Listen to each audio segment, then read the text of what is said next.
Bangla link.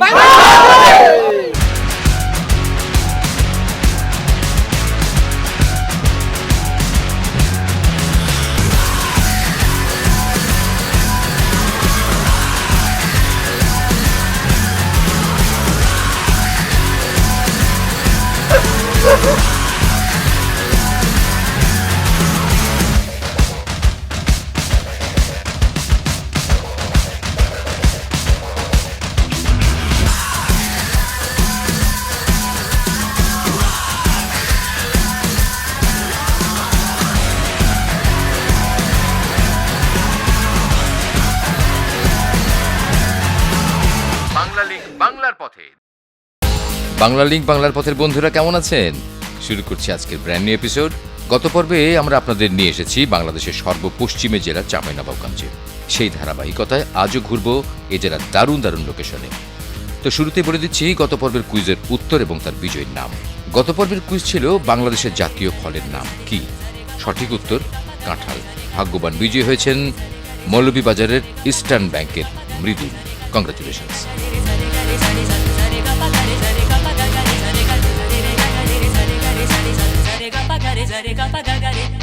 আর আমরা এসে গেছি চাঁপাই সদর থেকে 18 কিলোমিটার পশ্চিমে শিবগঞ্জ উপজেলা সদর বাজারে ঐতিহ্যবাহী চমচমের খোঁজে।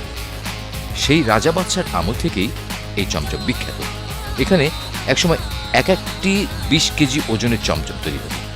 তবে এখন দারুণ স্বাদের এই চমচম 10 টাকা ও 20 টাকা দুই সাইজে পাওয়া যায়। বর্তমানে বাজারে মাত্র 3-4টি দোকান রয়েছে। দাদা এটা কি মিষ্টি? এটা চমচম, আদি চমচম, শিবগঞ্জের ঐতিহ্যবাহী। আচ্ছা, আপনার এখানে থেকে নাকি সেই সারকে মিষ্টি গেছিল 5 কেজি বড় বড় ঈশ্বর সাহেবের আমলে, হ্যাঁ 60 সম্মেলন। 60 সম্মেলনে একটা মিষ্টি 5 কেজি। কত বড় ছিল হাতে দেখান তো সে এই মিষ্টি? থেকে এত বড় সাইজ। আচ্ছা আচ্ছা, কেক সাইজ। কেকের মতো দেখতে একটা চমচম। একটাই। কতগুলা পাঠাইছিলেন? ওটা পাঠিয়েছিলাম মোটামুটি গেছিল 6 পিস গেছিল। 6 পিস। সবাই খাইছিল বিদেশিরা? সব বিদেশিরা পিস পিস করে কেক যেভাবে কেক কেটে কেটে কেটে কেটে মিষ্টি খাইছিলেন। এই মিষ্টি খুবই প্রসিদ্ধ, আমি একটু খাই। বাংলা লিঙ্ক বাংলার পথে। 2006 সালের 4 জানুয়ারির ঘটনা। বিদ্যুতের ভোগান্তিতে অসহ্য হয়ে কানসার্টের 20,000 মানুষ 5 দফা দাবি নিয়ে পল্লী বিদ্যুৎ অফিস ঘেরাও করে। উত্তেজিত জনতার সাথে পুলিশের সংঘর্ষ শুরু হয়।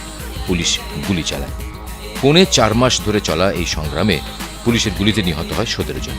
সংগ্রাম থামলেও বিদ্যুতের ভোগান্তি কিন্তু এখনো থামেনি। যাই হোক, এসব আমাদের ব্যাপার না। আমরা এখন কানসার্টে।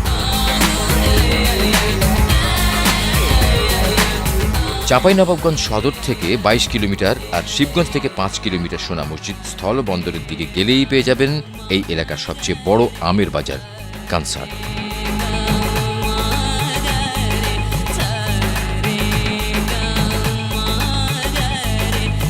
বাংলাদেশের বেস্ট আম বলতে রাজশাহী জেলার চাঁপাইনবাবগঞ্জের কানসার্টের আমকে বোঝাতো।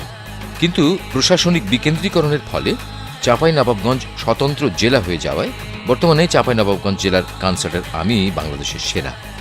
এই এলাকার আমের ইতিহাস বহু পুরাতন। এখানকার আম একসময় মালদার আম নামেও পরিচিত ছিল। কি অবস্থা? তাহলে আম আর আম।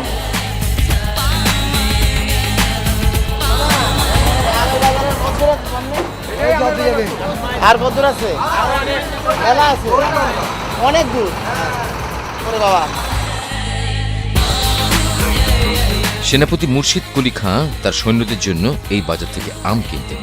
তখন কানসার্ট আমের বাজার পুকুরিয়া থেকে মুসলিমপুর পর্যন্ত প্রায় 7 কিলোমিটার এলাকা জুড়ে ছিল। বর্তমানে সেই বাজার 3 থেকে 4 কিলোমিটার ধরে বসে। এই এলাকার সবাই কোনো না কোনোভাবে আমের কারবারের সাথে জড়িত। বছরে প্রায় 4 মাস এই বাজারে আম বেচা কেনা হয়। কানসার্টে ফলের আড়ত আছে 250টিরও বেশি, যেখান থেকে সারা বাংলাদেশে আম যায়। আজ আপনি যে আমটি খেয়েছেন হতেও পারে সেটি এই বাজারের আম। বাংলা লিঙ্ক বাংলার পথে আপনাদেরকে নিয়ে আসছি কানসার্টে। আপনারা সম্ভবত বাংলাদেশ এমনকি বিশ্বের সবচেয়ে বড় আমের বাজার দেখছেন।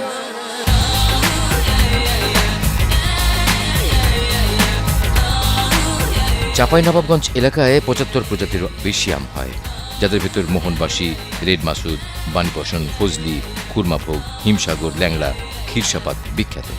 আর আঠির আম মানে গুটি আমের স্বাদই আলাদা, দামেও সস্তা। আমের সময় এখানে এলে নিজে আম খাবেন এবং পরিবারের জন্য নিয়ে যাবেন। ঠিক আছে? বাংলা লিংক। চাঁপাইনবাবগঞ্জ পুরাতন এবং ঐতিহাসিক জনপদ। এই জনপদ ছিল প্রাচীন বাংলার রাজধানী গৌড়ের এক উল্লেখযোগ্য অংশ। প্রাচীন সভ্যতার কেন্দ্রবিন্দু বরেন্দ্রভূমির অংশবিশেষ এই নবাবগঞ্জ। সে অর্থে গৌড় ও বরেন্দ্রের ইতিহাসই চাঁপাইনবাবগঞ্জের ইতিহাস। সে কারণে ধর্মীয় ঐতিহ্যেও এই জেলা সমৃদ্ধ। প্রাচীনকাল থেকেই হিন্দু ধর্মের প্রভাব এই জেলার শিক্ষা, সাহিত্য ও সংস্কৃতির ধারাকে লালন করলেও সপ্তদশ শতাব্দীর 40-এর দশকে এখানে ইসলাম ধর্মের প্রচার শুরু হয় এবং ব্যাপক প্রসার লাভ করে। পরবর্তীতে বিভিন্ন কারণে হিন্দু ধর্মাবলম্বীদের সংখ্যা কমতে থাকলেও এখনও এই অঞ্চলে হিন্দুদের অনেক ধর্মীয় রীতি এবং সংস্কৃতি পালন করা হয়। তেমনি একটি রীতি গঙ্গা স্নান দেখতে যাচ্ছি আমরা।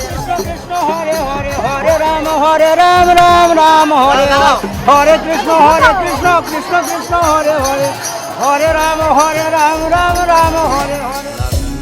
यस्य च वक्षसि यस्यास्ते हृदये संवित् तं नृसिंहम् अहं भजे।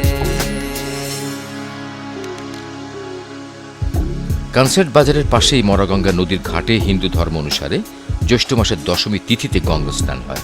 বসে বিশাল আয়োজনে বিশাল মেলা। এটি একটি তীর্থস্থান। আজকে গঙ্গা স্নান তিথি। খুব সকালে এখানে মানুষের ঢল নেমেছিল। এখন তিথির সময় শেষ, তাই মানুষের ভিড় কমে গেছে। পাপ মোচন এবং পূর্ণ প্রাপ্তির মনোবাসনায় মানুষ এই নদীতে গোসল করে, এই পানি সংগ্রহ করে, পূজা পাঠ করে, আরও অনেক কিছু।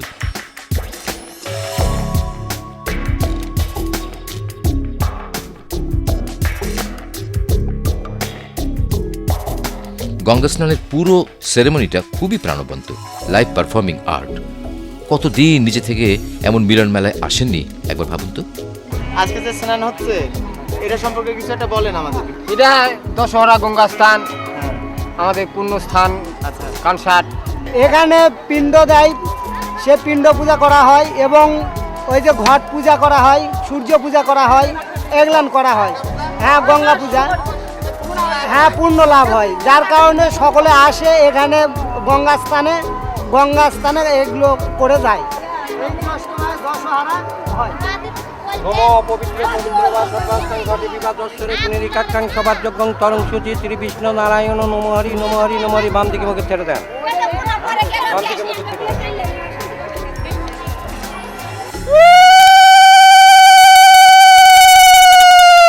বাংলা লিংক। বাংলার পথে।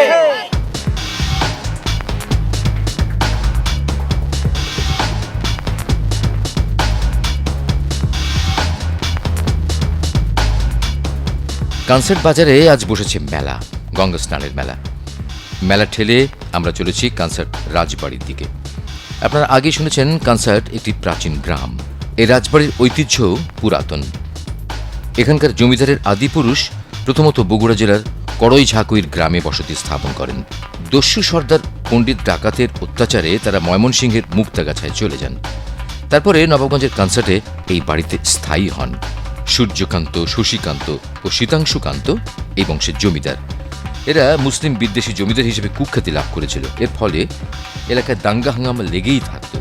সে কারণে এরা জমিদারির তেমন কোনো উন্নতি করতে পারেননি এবং প্রজাদের জন্য তেমন কিছু রেখেও যেতে পারেননি। বলা বাহুল্য, জমিদারি কার্যক্রম ছাড়াও এরা হাতি বেচাকেনা করত। আসামে এদের হাতি ধরার খেদা ছিল। তো দেখতে থাকুন কনসার্ট রাজবাড়ি মানে জমিদার বাড়ি এবং লিখে নিন আমাদেরকে যোগাযোগের ঠিকানাটা। পরিচালক, বাংলা লিংক, বাংলার পথে, 25 দিরু রোড, নিউ স্কার্টন, ঢাকা 1000 বাংলাদেশ। আমাদেরকে SMS করতে পারেন 01911624736। আমি আবার বলছি 01911624736 এই নম্বরে। ইমেল করতে চলে করতে পারেন। অ্যাড্রেসটি হলো tinku.traveler@yahoo.com। ঠিক আছে?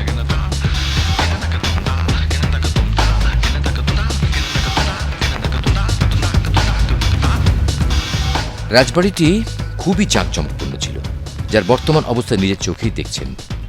রাজবাড়ির সামনের মাঠে তখনও মেলা বসত, এখনও মেলা বসে। তবে রাজবাড়ি সহ সবকিছুই বর্তমানে সরকারি খাস জমি। রাজবাড়ির আশেপাশে সুন্দর সুন্দর পুরাতন স্থাপনাও আছে।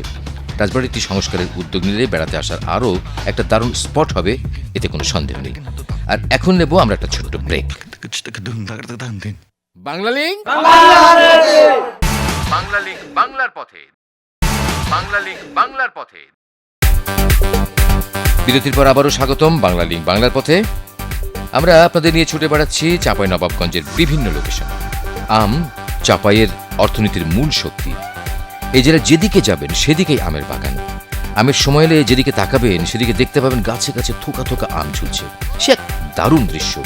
সেই দৃশ্য দেখতে দেখতে আমরা চলে এসেছি সদর থেকে 38 কিলোমিটার উত্তর পশ্চিমে শিবগঞ্জ উপজেলার ফিরোজপুর ছোট সোনা মসজিদ দেখতে।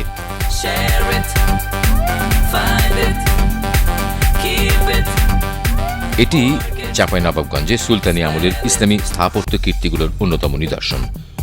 ভ্রমণ রসবোধ যাদের মধ্যে আছে তারাই চাঁপাইনবাবগঞ্জে এলে এই মসজিদটি দেখতে আসেন। চলুন আমরা দেখে আসি। বঙ্গের গৌরবময় রাজত্বের প্রতিষ্ঠাতা সুলতান আলাউদ্দিন হোসেন শাহের রাজত্বকালে 1493 থেকে 1519 সালের মধ্যে জনৈক আলীর পুত্র ওয়ালি মোহাম্মদ কর্তৃক রজব মাসের 14 তারিখে এই ছোট সোনা মসজিদ প্রতিষ্ঠিত হয়। স্থানীয় মানুষেরা এই মসজিদকে গৌড়ের সোনা মসজিদের সাথে তুলনা করে এর নাম দেয় ছোট সোনা মসজিদ। সেই থেকে এটি ছোট সোনা মসজিদ নামেই পরিচিত। মসজিদের কারুকাজ অপরূপ। পাথরের তৈরি মসজিদটির গায়ে রয়েছে বিভিন্ন ধরনের খোদাই করা নকশা। দৈর্ঘ্য প্রস্থে 82x52 ফুটের মসজিদটি প্রায় 20 ফুট উঁচু। উপরে রয়েছে 15টি গম্বুজ, যার মাঝখানে 3টি দোতলা ঘরের আকৃতির গম্বুজের কারণে মসজিদটি অপরূপ শোভা ধারণ করেছে। এতে আছে 5টি মেহরাব, যেগুলোতে কারুকাজ খচিত শ্বেত পাথর ছিল, যা বর্তমানে নেই। ছোট সোনা মসজিদের ভেতরে রয়েছে মহিলাদের জন্য নামাজ পড়ার পৃথক ব্যবস্থা, যেখানে ঢোকার জন্য রয়েছে মসজিদের উত্তর পাশের দেয়াল ঘেঁষে সিঁড়ি। 1897 সালের ভূমিকম্পে মসজিদের পশ্চিম পাশের দেয়াল ভেঙে পড়ে। 1900 সালে তা ইট দিয়ে ঠিক করা হলেও মসজিদটির কারুকাজ করা মূল্যবান দুষ্প্রাপ্য শ্বেত পাথর ও অন্যান্য নিদর্শন ইংরেজরা বিলেত নিয়ে যায়।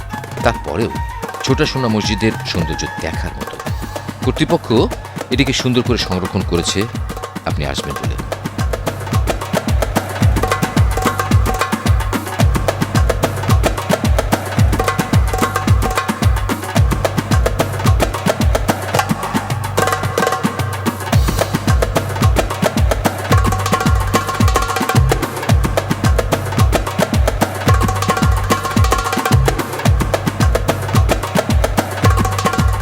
ছোট সোনা মসজিদের দক্ষিণ কোণে রয়েছে বীর শ্রেষ্ঠ ক্যাপ্টেন মহিউদ্দিন জাহাঙ্গীরের কবর। 1971 14 ডিসেম্বর চাঁপাইনবাবগঞ্জ শহরে মহানন্দা নদীর পাড়ে রেহাইচর এলাকায় যুদ্ধরত অবস্থায় কপালে বুলেট বিদ্ধ হয়ে তিনি শহীদ হন। সোনা মসজিদ দেখতে আসলে দেখতে পাবেন শহীদ ক্যাপ্টেন মহিউদ্দিন জাহাঙ্গীর, বীরশ্রেষ্ঠ ক্যাপ্টেন মহিউদ্দিন জাহাঙ্গীরের সমাধিটা। এই সোনা মসজিদ প্রাঙ্গণে তাকে সমাহিত করেছিল সেই সময়। এটা দেখতে আসলে এটাও আপনারা দেখতে পাবেন। বীর শ্রেষ্ঠ শহীদ ক্যাপ্টেন জাহাঙ্গীরের কবরের সাথেই রয়েছে শহীদ মেজর নাজমুল হকের সমাধিটিও। ছোট সোনা মসজিদের সামনে রয়েছে প্রাচীন কবরস্থান। এই কবরস্থানটিও দেখার মতো। এর মাঝখানে রয়েছে 2টি পাথর দিয়ে বাঁধানো উঁচু সমাধি। এগুলো যে কার সমাধি তা অবশ্য আমরা জানতে পারিনি। ধারণা করা হয় এদের মধ্যে একটি মসজিদের প্রতিষ্ঠাতার কবর। স্থানীয়রা মনে করেন এই সমাধি দুটোর মধ্যে গুপ্তধন আছে। এতক্ষণ যা দেখলেন তা দেখতে আপনাদের আসতে হবে চাঁপাইনবাবগঞ্জের শিবগঞ্জ উপজেলার ফিরোজপুরের ছোট সোনা মসজিদে। বাংলা লিংক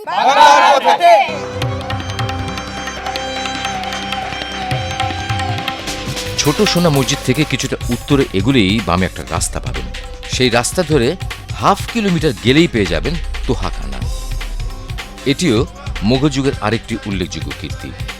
সুলতান শাহ সুজা 2 তলা এই তোহাখানাটি নির্মাণ করেছিলেন। তোহাখানা মানে এটি ছিল সুলতানের শীতকালীন অবকাশ যাপন কেন্দ্র। এটিকে সেই সময়ের সুলতানের জন্য তৈরি একটি রিসোর্টও বলতে পারেন।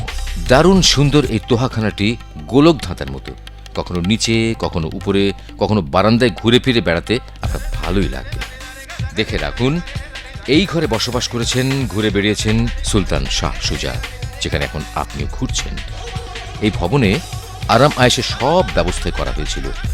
নির্মাণ কৌশলে এমন ব্যবস্থা করা হয়েছিল যে পুরো ভবনটি ছিল তাপ নিয়ন্ত্রিত। শীতকালে গরম আর গরমের সময় ঠান্ডা, অটোমেটিক এসি। জনশ্রুতি আছে সুলতান তার মোর্শেদ হযরত শাহ নিয়ামতুল্লাহর বসবাসের উদ্দেশ্যে এই ইমারতটি নির্মাণ করেন। যখন তিনি ফিরোজপুরের মোর্শেদ শাহ নিয়ামতুল্লাহর সাথে দেখা করতে আসতেন তখন তিনি এখানে রাত্রি যাপন করতেন। এখানে একটা মসজিদ সহ আছে শাহ নিয়ামতুল্লাহর মাজার। কর্তৃপক্ষ পুরো তোহাখানাটি দারুণভাবে সংরক্ষণ করেছিল। তো তোহাখানা দেখতে দেখতে জানিয়ে দিচ্ছি আজকের কুইজ। আজকের প্রশ্ন, বাংলাদেশের সবচেয়ে বড় আমের বাজারটি কোথায়? সম্ভাব্য উত্তরগুলো হচ্ছে এ কনসার্ট বাজার, বি কারওয়ান বাজার, সি কক্সবাজার। তো সিম্পল প্রশ্নটি জেনে নিন আরেকবার। বলতে হবে বাংলাদেশের সবচেয়ে বড় আমের বাজারটি কোথায়। আর আপনারা দেখছেন চাঁপাইনবাবগঞ্জে শিবগঞ্জের ফিরোজপুরে সুলতান শাহ সুজা তৈরি তোহাখানা।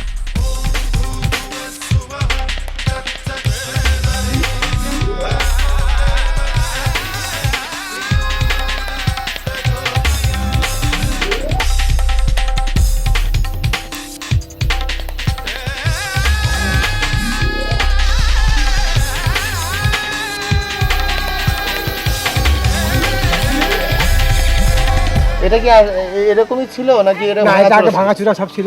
কেমন ভাঙাচোরা ছিল? এই প্লাস্টার ছিল না, কতগুলো রুমে ছাদ ছিল না, কত রুমে ছাদ নষ্ট হয়ে গেছিল। আচ্ছা আচ্ছা তারপরে পশ্চিম দিকে যে ঝর্ণাটা আছে এটা কিন্তু এটা মাটিতে ঢাকা ছিল। আচ্ছা আচ্ছা পরে খোদে করে পাওয়া গেল 2005 সালে। আচ্ছা আচ্ছা আমার ডিপার্টমেন্ট আর্কোলজি কাজ করলো, এই সব মেরামত কাজ হলো। মানে মোটামুটি সম্পূর্ণটাই আবার সম্পূর্ণ। ঠিকঠাক করা হলো, বাগান টাগান তৈরি হলো। সামনে বাগান টাগান যা আছে দেখছেন সব, মাজার শরীফ যা আছে, আচ্ছা আচ্ছা আচ্ছা বাউন্ডারি ওয়াল পর্যন্ত, ফুল বাগান পর্যন্ত, এই যে রাস্তা পথ সম্পূর্ণ আপনার কাজ করা হলো 2004 সাল থেকে 2006 সাল পর্যন্ত। আচ্ছা আচ্ছা। এখানে এই এই তোহখানা ছাড়া আর কি কি আছে দেখার? এখানে আছে আপনার দারাসবাড়ি মসজিদ, তারাজবাড়ি মসজিদ, একটা দারাসবাড়ি মাদ্রাসা, মাদ্রাসা, তারপর খানিদিঘি মসজিদ, খানিয়াদিঘি মসজিদ, একটা আছে ধনী চক মসজিদ, ধনাই ধনী চক, ধনীচক মসজিদ। ওটা 6 গম্বুজ। আচ্ছা ওই যে আর একটা জিনিসের নাম আমরা শুনছি বারবার, সেটা ওই কোতোয়ালি দরজা। আর 0 পয়েন্ট একদম 0 পয়েন্ট, মানে ইন্ডিয়ান বর্ডারের সঙ্গে। আচ্ছা আচ্ছা ইন্ডিয়ান দরজার সামনে দেখবেন না, দুটা আপনার এই পুরাকৃতিক গাঁথনি করা আছে ওয়াল, হ্যাঁ। আর তার ভিতর দিয়ে রাস্তা, এই যে মহাসড়ক, এই যে এটা। আচ্ছা আচ্ছা। এটা কি ইন্ডিয়ার মধ্যে না আমাদের মধ্যে? আর আমাদের মধ্যে পড়েছে, ইন্ডিয়ার ভিতরে ভিতরে আছে। আমাদের মধ্যে কিছু, ইন্ডিয়ার মধ্যে কিছু। তো ইন্ডিয়ার যে কত যে দখল দরজা গেটটা, ওটা ইন্ডিয়াতে পড়ে গেছে।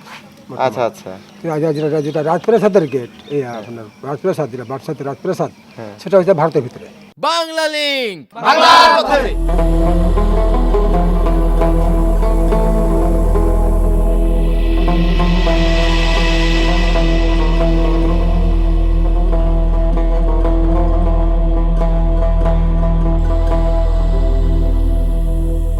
তোহাখানা কমপ্লেক্সের পরেই রয়েছে এই মসজিদটি। 1636 থেকে 1658 সালের মধ্যে এই মসজিদটি নির্মিত হয়েছে। 3 গম্বুজ বিশিষ্ট মসজিদটি শাহ নিয়ামতুল্লাহ রহমতুল্লাহ আলাইহির নামে শাহ সুজা তৈরি করেছিলেন। এতে রয়েছে 3টি প্রবেশপথ ও 3টি মেহরাব। মোগল স্থাপত্য শৈলীতে গড়া এই মসজিদের দেয়ালে তেমন কোনো উল্লেখযোগ্য কারুকাজ নেই। এই মসজিদ এবং তোহাখানার নিচ দিয়ে 2টি সিঁড়ি পাশের সরোবরের তলদেশ পর্যন্ত চলে গেছে। স্থানীয় মানুষেরা এই মসজিদে নিয়মিত জুম্মার নামাজ আদায় করে থাকেন।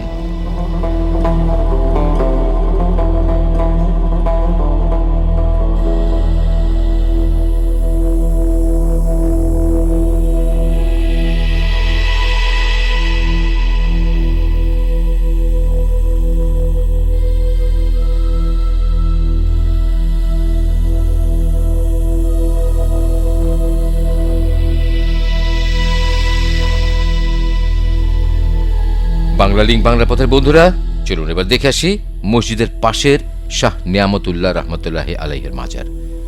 উত্তরাঞ্চলের বিস্তীর্ণ জনপদে যে কজন ইসলাম বিস্তৃতির দায়িত্ব পালন করেছেন তাদের মধ্যে হযরত শাহ সৈয়দ নিয়ামতুল্লাহ অন্যতম। তিনি দিল্লির করোনিয়া নামক স্থান থেকে ধর্মপ্রচারের ব্রত নিয়ে বিভিন্ন স্থান ভ্রমণ করে শাহ সুজার রাজমহলে এসে উপস্থিত হন। সুলতান তাকে সম্মানের সাথে অভ্যর্থনা জানান এবং তার হাতে বয়াত হন। এরপর শাহ নিয়ামতুল্লাহ গৌড়ের উপকণ্ঠে মানে বর্তমান শিবগঞ্জ থানার এই স্থানে স্থায়ীভাবে আস্তানা গাড়েন। তিনি বিশ্বনবী সাল্লাল্লাহু আলাইহি সাল্লামের বংশধর ছিলেন এবং বংশানুক্রমিক ওলি ছিলেন।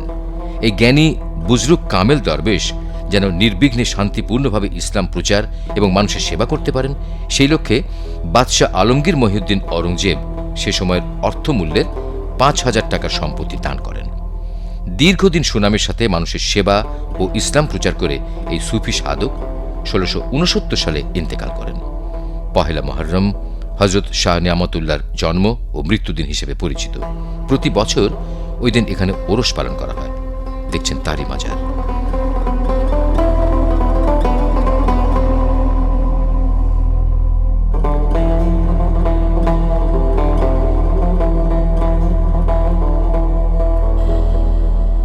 শাহ নিয়ামতুল্লাহর মাজার এবং এর আশপাশ দেখতে খুবই মনোরম, কেমন যেন শান্তি শান্তি ভাব।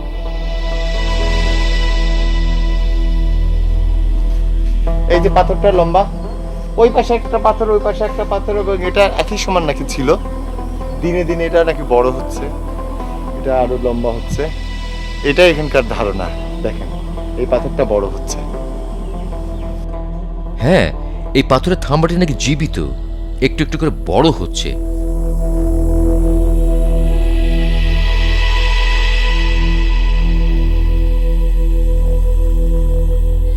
তো তোহাখানা সহ এইসব স্থাপনা এবং শাহ নিয়ামতুল্লাহ রহমতুল্লাহ আলাইহের মাজার দেখতে দেখতেই শেষ হয়ে যাবে আজকের বাংলা লিঙ্ক বাংলার পথে। দেখা হবে আগামী এপিসোডে চাঁপাইনবাবগঞ্জের দারুণ দারুণ লোকেশনে। দেখার আমন্ত্রণ রইল। ভালো থাকবেন। টাটা।